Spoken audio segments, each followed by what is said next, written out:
Wingman is was, I guess, an experimental comic book, Sean, where it was your first foray into writing. Can you just set up Wingman for us so people know what Wingman is all about?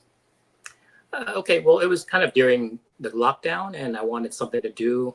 I was doing advertising, so it was kind of good to get back into. I kind of fell in love with comics again, so I wanted to put something out, but mostly just kind of making a story up as I went along, and I didn't plan to publish anything or plan to make a long comic out of it, but I started with one drawing that kind of as a goof on Instagram, and then it's that character of Death from the old movie, The Seventh Seal by Ingmar Bergman. Very strange subject matter, but I thought it looked really cool, like the way, Death on a craggy beach, and then he says that one line, "I am Death." So I put a word balloon there, and then when I put it up on Instagram, someone wanted to know, like, well, where's the rest of it? So I just did the rest of it and kept doing the rest of it until I had 60 pages, and then afterwards put it all together, and it got published in a Heavy Metal magazine, and then published at Next Chapter Press. Well, and what we're looking at here from Next Chapter Press is actually very interesting, Sean, because within the book, you are not only just showing the artwork and telling the story, you do some behind the scenes explanation, which is some of what we'll touch on here. Why talk about the process in the book? I'll show you a couple of examples. So Sean, like literally there are times where you're explaining what's going on in the narrative, and in the liners, you're talking about your process, just so people are aware. This is a standalone story, but you also give them some extras, right? Yeah. So the idea was that this whole thing was released. The comic itself was released on Instagram for free for anyone to read. So when a publisher wanted to publish it, they wanted to have something more, and I thought we can get twice the sales if it was just the whole story, but then also have it be some sort of educational thing where it talks about the process of writing, the process of drawing, and so together as a package, we thought it would be a stronger thing to put out.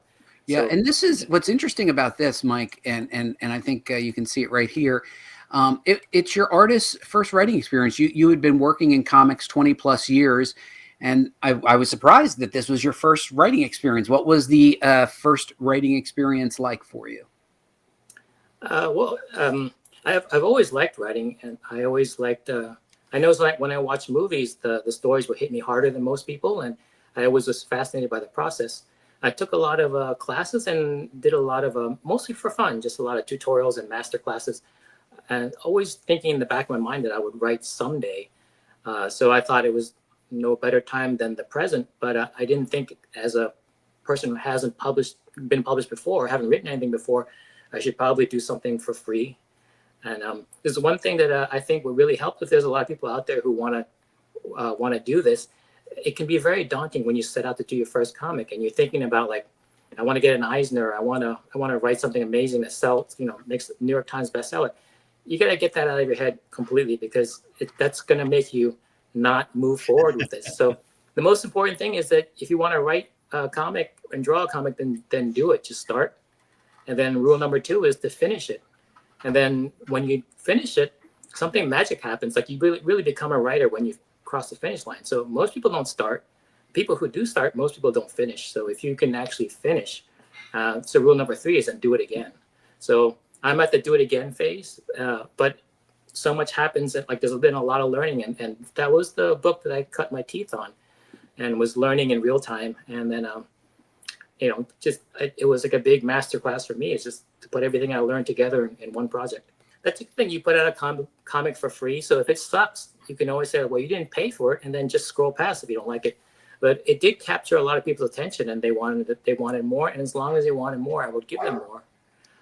Yeah, and you're working now on Evermind, which we'll touch on in a minute. But I think let's. So somebody had a question there. Yeah, Andrew, did you have to write up a pitch and synopsis for the story as well, or did you just pants this one? You just all. That's a good point. Like, in the writing community, there's the plotters and the pantsers, and the plotters kind of outline and plan everything out. The pantsers just kind of make things up as they go along. I was firmly in the plotting camp. Like, I don't believe that you can make a good project by pantsing your way through it. But I think that was a bit wrong, because all of us who write are both, anyone who writes is both plotter and pantser in different degrees. I found that you can't, if you try to plan everything out, basically you have like, it's a white room syndrome and there's a generic character syndrome, and the story just doesn't really go anywhere. So I know that it's like a crossword puzzle. Like the more you do the crossword puzzle, the more answers you can get. So for the most part, I did make this up as I went along, but I went along very, very slowly.